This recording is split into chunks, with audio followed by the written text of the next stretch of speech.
Ladies and gentlemen, it is that time of year again. It's time for the GameEngineStart Game of the Year Awards 2020. I'm Callum, I'm joined as ever by Ewan. Hello. We're doing it in March this year because time has no meaning. Yeah, it doesn't mean anything anymore, so we just do it whatever the fuck we want. Yeah, exactly. It's what we may as well. We could have wrapped this into the 2021 awards and no one would have noticed. Like, it's time has absolutely zero meaning. But yeah, we're here. But yeah, we're here. We have a bunch of categories as always. I hope everybody is staying safe and is doing well in this time, and hopefully this can provide some entertainment for the. And that's all it's also the reason you don't see our lovely faces on a video at the minute. It's because that's also true. Not because we can't be in the same room as each other. We haven't done this. We're being remotely in ever, maybe. Yeah, this is the first time we've ever done the Game of the Year one remotely. Yeah. But yeah, we're staying as safe as possible. We hope you are as well. Of course. So before we get into it, I think re-clarify the rules just once before we go into it. Yep. So Game of the Year Awards 2020, the game obviously has to have come out in 2020. If it's an early access game, it can be in there for any of the like mechanics or looking things, because I think that's kind of, unless the game undergoes like a radical shift, but early access games rarely do. Things that are unlikely to change before the final release, I think. Yeah, but it cannot count for the actual Game of the Year award because that game is not out yet. So it'll be considered later. Same applies for anything that is episodic. If the last episode came out this year, it can be considered. If not, then it can be considered for all the other ones apart from Game of the Year. We only have access to PCs, PS4s, Switches, and a PS5 now, I guess. But nothing came out on the PS5. I don't think there's anything PS5 related on this list. Yeah. Which so I'm wondering now, but yeah, I think that's if fine. There's anything else that has come out, we cannot cover it. I don't think anything came out on Xbox or anything like that. Xbox have been good at putting stuff on PC as well. Yeah, so I think not the like most of the stuff that would have come out is now we would have access to, but I don't think there's anything. Yeah, it's like out. Really. Yes. Main one is there will be spoilers for everything that we talk about. Specifically, when we get to things like best moment, there will be explicit spoilers for several major video games that came out this year. If you're still playing them or you don't want to hear it, maybe come back to this when you are done with said games. For most stuff, we'll mention what game we're talking about, so that if it's going to be a problem, you can skip. But for best moment, basically assume that entire category is just an hour of spoilers. Don't listen to best moment if you want to avoid spoilers, because we are talking about the best moment, which is usually pretty late. Yep. Okay, so let's get started. First category, as always, I think we do this every year, is the 20XX Game of the Year. This is a game that didn't necessarily come out in 2020, but we played it in 2020 and really enjoyed it and wanted to give it its own sort of recognition. Yeah. Because we don't get a lot of games for free, we have to catch up the following year for stuff that was before. So yeah. This is all done off of our own backs, so we have to play some stuff maybe a bit later. So on this list we have Arknights, Synthetic Legion Rising, Unavowed, 1980X, Dead by Daylight, Dying Light, and Final Fantasy XIV. Yep. So Arknights was that mobile game that you played with all the animal women in it, right? Yes. Yeah. Yep. So why is that on this list? Because I played a surprising amount of that game, and I had basically not done a lot of mobile game stuff ever, really. And I put a number of hours into this thing and was surprised by the complexity and how the narrative, I mean, it's not going to win any narrative awards, but it's more complicated than you'd expect it to be, and they kind of went for it, and it kind of, I don't know, it kind of stuck. I mean, they literally did have this year a beach episode like an anime. Like, they literally all went to the beach. Of course they did, yeah. But it did have, but also even that bit did have like story impact, and it did. But it was mainly there to sell a gacha that's all to sell a bunch more skins, right? For and like, I mean, we did a video on it. The thing that I've seen other people talk about Arknights, because I've got some friends that have played it as well. They've said basically a mirror of what you said, which was it's surprisingly interesting, but it is actually just a gacha game at the end of the day, totally. where it's designed to get you the fancy outfits for your anime ladies. Yes, entirely. But like I was kind of, like I said, we watched the video that we did, but there's like 17 currencies.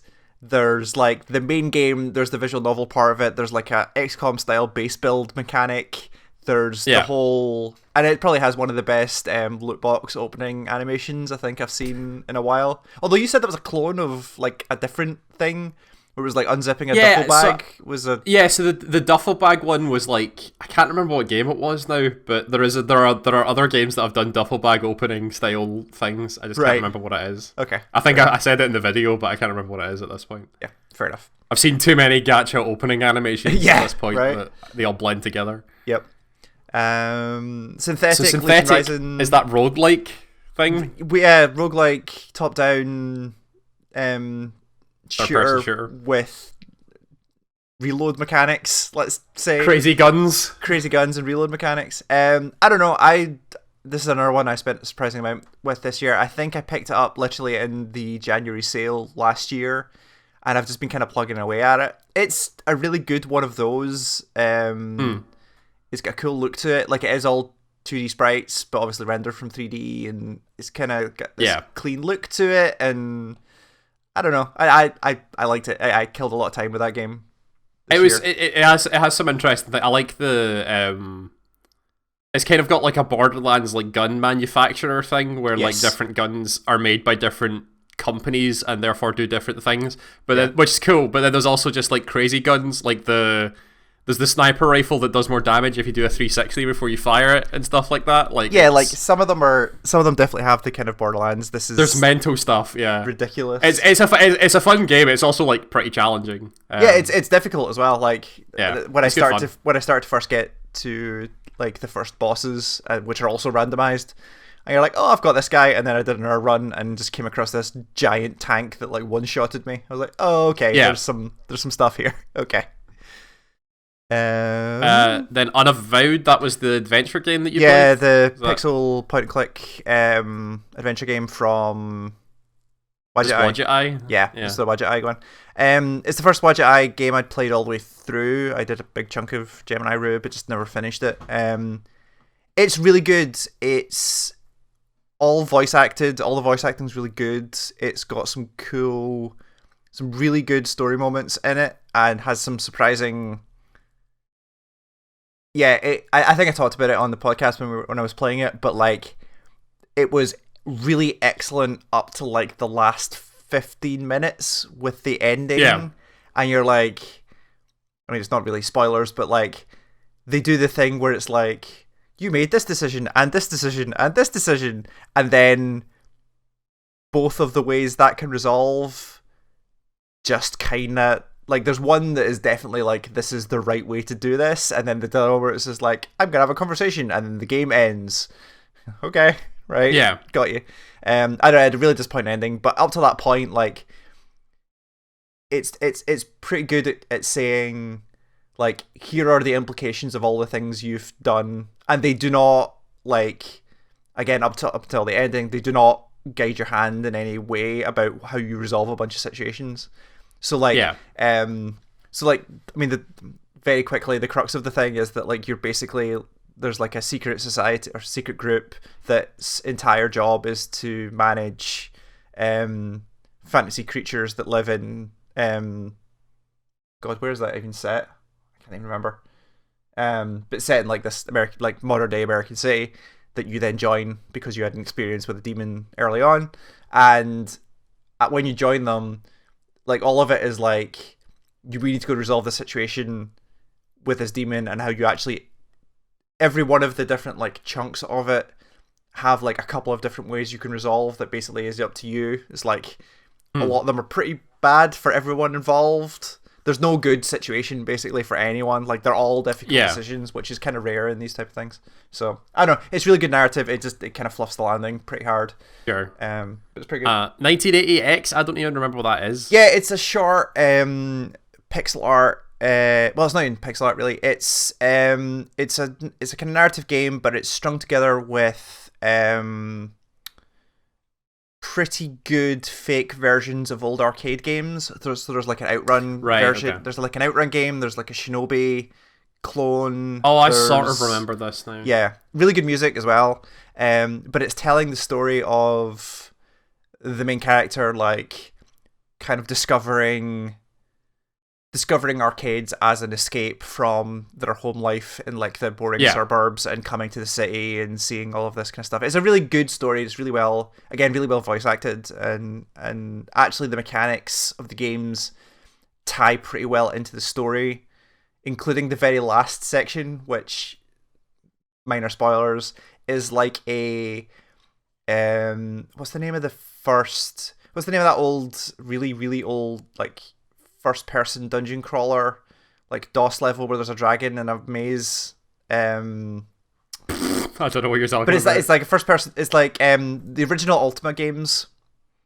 Right. Okay. Oh yeah, like Might and Magic and stuff like that. Kind of, yeah. But like 2D, like you're going around this maze fighting dragons, but the dragons are like, I was gonna say it in the most fucking cliche way ever, where like the dragons are your emotions, but like it's about like the person dealing with a bunch of stuff, and it's actually really well done. And there's a lot of like creating like the 5 or 6 individual games in that thing. Like, it's no small effort, and they're all pretty good. Like, they're all pretty accurate to the thing they're trying to emulate, and they all look good. And I don't know, it's just a really nice like 3-hour, 4-hour thing that I enjoyed. Yeah, sure, fair. Yep. Dead by Daylight, a game that I spent a lot of time watching. For God, that game's been out for like 2 or 3 years at this point. Maybe. I think it was when we started this year. It was the 4th year anniversary, wasn't it? Oh God, it's even longer then. I think so. I'll check. Yeah, but like I've been like paying attention to it for a few years, and like always thought about playing it, and then never did, and then we both kind of simultaneously decided to start playing it at the same time. June 2016, that game came out. Yeah, Jesus. Yeah, that game's really good, like, for what really it is. Good. Yeah, I mean, I wanted to get into it because they announced the Silent Hill pack. The Silent Hill pack, yeah. And that was the thing, because again, I'd kind of been watching it from the sidelines and going, "There's something interesting here," and I think I'd got it. It came out around the same time as like Friday the 13th, I think, or the original version of Friday the 13th. Yeah, I think there was a bunch of those like weird like asymmetric multiplayer. Asymmetric co-op horror multiplayer games came out. This one is a lot more like, I was going to say focused, but like more competitive than the other ones, for sure. Where, because like the other ones are a lot more like the survivors just kind of have to like do stuff and then get out, and the killer is just hunting them. Whereas this has a lot of like counterplay. There's a lot of things that like survivors can do to stop the killer, and killers can stop the survivors. There's a lot more things like back and forth. Yeah, there's definitely a lot more. It's a lot more mechanical than something like, as far as I know anyway, about than other games, where it is basically like it's a straight up multiplayer game. Like, it's about skills and it's like a teamwork and stuff. Like, it is. It's a 4v1 multiplayer game where the people that are the 4 are playing a different game than the person who is the 1. Yeah. Entirely to the point where the person who is the killer is playing first person, and the people playing the survivors are third person, which is such a dramatic change that it leads to a lot of really interesting things of how the survivors can like manipulate the fact that the killer can only see a specific set of vision. And I think it's the thing for me when I first started looking at this game, and it was like, how because I kept saying the third person stuff, and it was like, how is anyone ever supposed to hide from the killer if the killer can just see in third person, right? Well, you don't. You put them in first person, give them a restricted FOV, and then you could just hide behind them.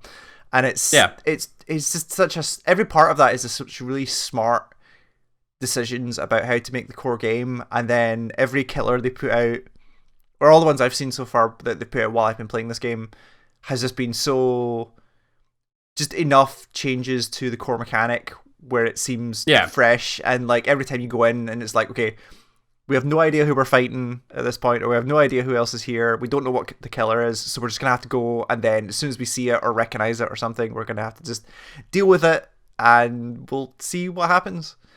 Yeah, for me, there's a lot of variability in that game, which makes it really interesting, especially between, not even just like between what killer is it, but it's like what perks are they using, what perks that I have, like how does that work against them, like does that screw me out of stuff. Like there is a bunch of pre-planning that it's kind of weird because you do a bunch of pre-planning kind of in the dark where because you don't know what killer you're up against, so you get no idea if the perks you're picking are good against them or not, but you're doing this kind of like everybody kind of like draws their hand and prepares their hand, and then when the game starts they reveal everything on the table and you go oh shit, or you go this works quite well.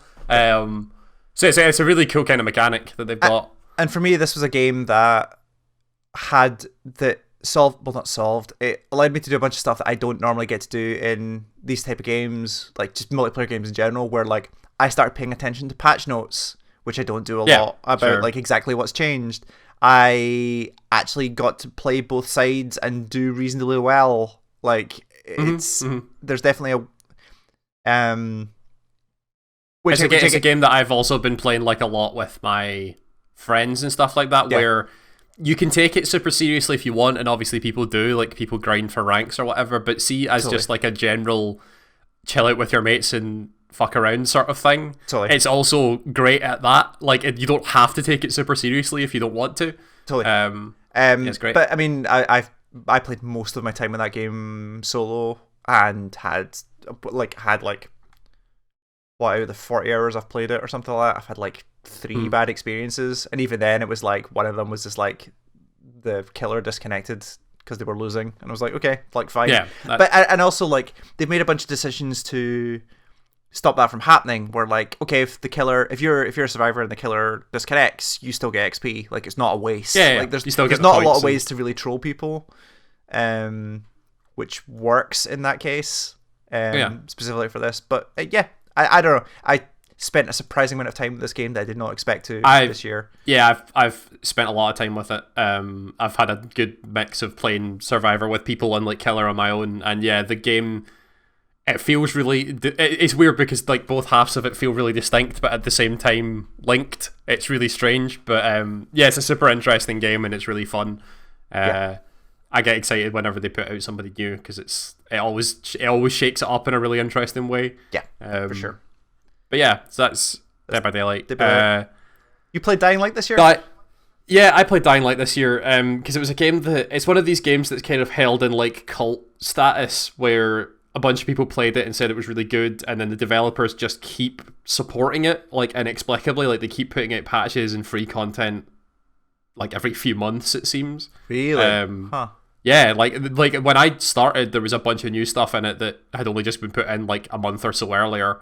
So they'd like keep putting stuff into it just purely out of because they love the game, even though they're developing 2, but I think they're still supporting 1. Cool.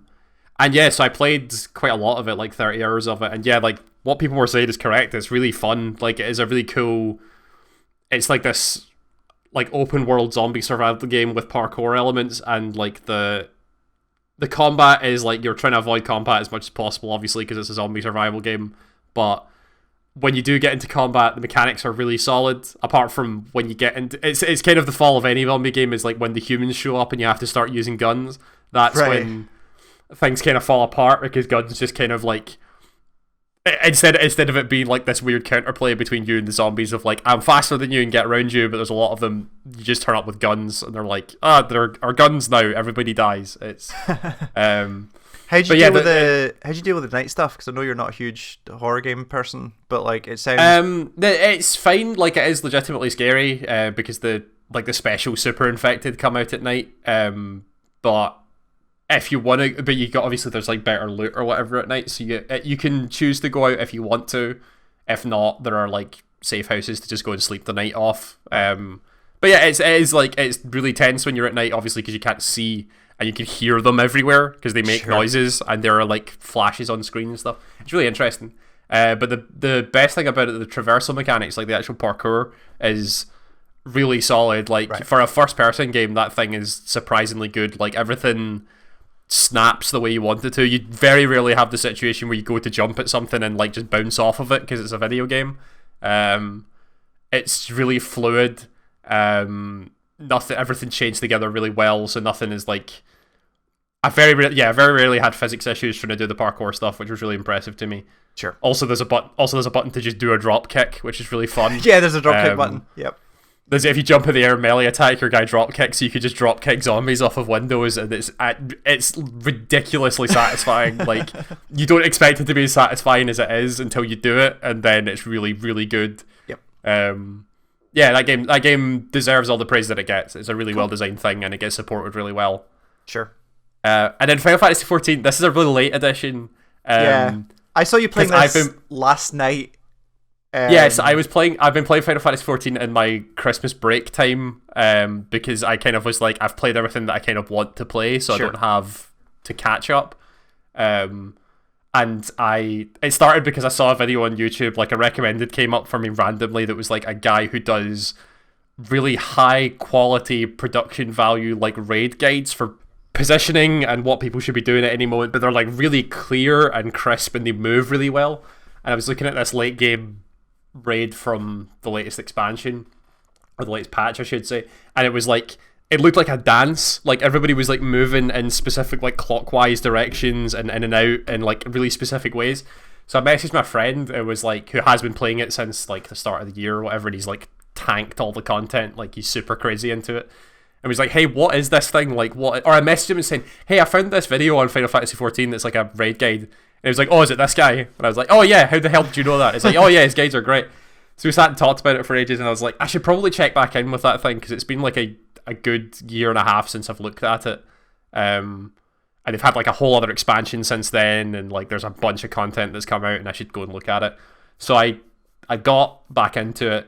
I picked up where I left off, which was the end of Stormblood, which was the expansion before the one that's currently out. Yes. So I finished that, and I had to do all the patch content, all of Shadowbringers, which is the latest expansion, and all of the patch content for that, all the while picking up on all of the other cool content that had been released in between those two periods of time. Right. My friend basically went, right, like, here's what you need to do, and here are the things that you don't need to do, but you probably should do because it's really cool. And yet, like, that game is for what ostensibly what is a hotbar MMO, like a very traditional MMO. That thing has such good design behind it, like encounter design and world design and just like a general artistic vision, that it's staggering how good that thing is for what it is. Like the examples I can give are like, so there's a series of like fights in Stormblood that are related to this thing called Omega, which is like a time traveling computer that jumps between worlds and like finds the best warriors and like pits them in a big contest. Okay. And what it is like a series of raids where you fight things from other Final Fantasy games, because interesting. Okay. It's like gone into those realms and plucked them out. So there are like, you fight like Exdeath, who's like the main villain of Final Fantasy 4. You fight Chaos, who is the big bad of Final Fantasy 1. There's a series that's entirely devoted to Final Fantasy 6, which was amazing for me, because it's like, yeah. And this is like full redesigns of enemies, remixes of the soundtrack, all done in the style of like, these are raid fights, so they're all raid bosses with raid mechanics behind them. So like the 6th one has like the ghost train as a raid boss, which is insanity that they're able to pull that off as like a designed thing that they did, and it's really good as well. Like, it's a super well designed bit of raid content. And then obviously the fight at the end of that's Kefka, and it's one of the best raid bosses I've ever seen, because it is the way that it works, because it's Kefka and he's like this fucking clown. Instead of you doing the mechanics that are dictated, you do the opposite of whatever he's telling you, because he's playing tricks on you. But there are some times where he doesn't play the trick and you have to do the mechanic as written, and you just have to be aware of like the weird markers that he has around him to see if he's playing a trick or not. It's really in depth, but it is super interesting and really satisfying when you pull it off. Of like, he's put this ground marker on the ground where it's like, I'm gonna fire this big beam across half the arena, but if you look at him, there are like question marks all around him, which means he's lying. So it means that side of the arena is actually going to be safe, so you have to run to that side into the ground marker, which is counter to literally everything that you've done in Final Fantasy for the entirety that you've played it. Right. So that's all awesome. There's a there's a raid series that's like the 24-man raid series that's set in Ivalice that is to do with Final Fantasy Tactics and 12. Right. That is both amazingly designed in terms of a raid, but also has a really amazing story behind it. Like, the actual tale that they're telling through the raid is really cool. And it also has massive callbacks to, like, War of the Lions and 12 in there. Like, Fran shows up at some point. Not actual Fran, but a equivalent of Fran. And, like, you do boss fights, you do raid fights with, like, tactics people like Mustadio and Argeth and all these people that are, again, are raid bosses. They're not just, like, people that turn up and you're like, oh, I get the reference. It's, like, an actual fight that makes sense and is... Yeah, it's just the and then you get into, like, the Shadowbringers content that's, like, one of the best expansions for an MMO I've ever seen in terms of, like story, setup, design, even getting down to, like, the stuff that would be really dull, like dungeons and stuff like that, are all amazingly well designed with really cool fights in them. Like, there's not a bit of content in Shadowbringers that I didn't hit and go, like, at least at the very minimal went, oh, that's a really cool idea. Like, It's not... There was nothing in it. It was like, man, I'm really bored by this. There was always something that was like, that's interesting and really cool. That game really is one of the fascinating, like, comeback stories of video games, really, isn't it? Oh yeah, and in fact, especially from when it came from, like, since ARR, like, that thing, or since it got remade, the thing has went. It's weird that it's gone nothing from strength to strength. Like, it's just got better. Like, it's never gotten. There's never been a dip down. Like, since the first expansion, when Heavensward came out, that was so much better than ARR, and now Stormblood's come out, which was really good, and Shadowbringers has come out, which is amazing, and it's just getting better and better and better, and I'm now going into, like, endgame Shadowbringers stuff, which is, like, the Nier Automata raid, and... Oh, right, yeah, I forgot that was the thing. There's a whole raid series that's to do with, like, Final Fantasy VIII that I'm currently doing that's also amazing. It's just the amount that is in those games that I missed out on, that is, like, there's so much. It's unbelievable how much content there is, because I now have a list that's, like, longer than my arm, because I finished Shadowbringers and was like, okay, there's so much post Shadowbringer stuff, what I do, and my friend sent me a list of, like, do this stuff in this order and it'll make the most sense. And it's such a long list, but I've got through, like, 2 or 3 bits of it so far, and it's all been amazing. Like, nothing has been bad. It's staggering. Like, the thing is unbelievable. Even as a prelude to something that we're going to talk about later in, like, Final Fantasy VII Remake, which is, like, it harkens back a lot, and, like, obviously in, like, the soundtrack and the visuals and stuff like that. This is, like, they harken back to all of Final Fantasy as a total, but also take it, redesign it, and make it into this, like, amazing sort of like, well-designed MMO. It's not just like it's not planted there just for referential material. Like, it's there as, like, an actual design challenge, which is it's so good. Like, there's I can only say the word amazing so many times, but it's just good content. Like, anybody that is a fan of traditional MMOs that hasn't picked up 14 at this point is doing themselves such a massive disservice, because it really is the best one. Like, it is. What's the payment model of that game? Is it monthly subscription? So right now, content. This was this was the other thing that I discovered recently, which also blew my mind. The current free trial for 14 is take a character and any job up to level 60, which is when the max is 80. 60 is quite a long way. That's quite a lot of content. It's 2 games worth of content for free. So it's ARR and Heavensward for free. Oh, okay. Only with restrictions on, like, what you can sell and buy at the shop, what chat channels you can use. There are, like, restrictions behind it, but it is, like, over 100 hours worth of content for free, and you can just go do it with no restriction other than, like, the chats and stuff like that. Interesting. It's sanity to me that that's the free trial, because it's so much. Yep. And yeah, it's still, like, you buy each expansion and then there's a monthly on top of it. So each expansion's like 20 quid, and then the monthly's like 8. So it's not too bad, but it is, like, I'm doing this purely to play catch up and see what the stuff was, and totally, I've not regretted it because it's been amazing. If you want to see it all, then that's worth spending the money. Yeah, for sure. Oh yeah, absolutely. Okay. It wasn't so bad for me because I'd already like bought Stormblood and stuff like that, so I just had to pick up Shadowbringers and was like, I was into it. Yeah. But yeah. So for every one of these categories, we do 2 runners up and a winner. Yep. So for this, I think Dead by Daylight has to be one of them. I agree. Considering the 2 of us. Yep. I would like Unavowed to be one of them because, again, apart from the last 15 minutes, that was one of the great things I played this year. Sounds like Final Fantasy 14 is going to be there. Yeah, I would really want 14 to be on there because I know it's like really late and I've only been playing it fairly recently, but if it's made that much of an effect, so impressive. Yeah, it's been so impressive.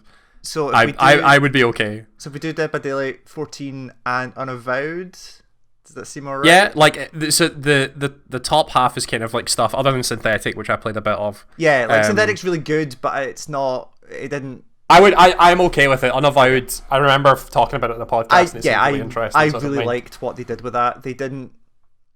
Yeah, it was more for a game about like mythological, well, not even mythological creatures, like fantasy creatures. Like I've done Fables, like we've done this before, but this is like they really go places with this, and I was really impressed by it. And specifically I can't talk about it here. There was one thing I was going to talk about, but since this game came out last year, it wouldn't show up in Best Moment. So the whole, oh man, I'll do it off air because I think people should play Unavowed. Yeah, okay, sure. But it's the play Unavowed. The last hour and a half of that game is fucking buck wild. It's great. Yeah. Okay, so Dead by Daylight 14 Unavowed. Is it Dead by Daylight? Is that the winner? So like personally for me it would be 14. Like the thing has been like so amazingly impressive for the amount of content they've put out, but if it's for the site between the 2 of us, it's probably Dead by Daylight. Yeah, I think it has to be. Okay, cool. So Dead by Daylight is our 2086 game of the year. Final Fantasy 14 and Unavowed are our runners up.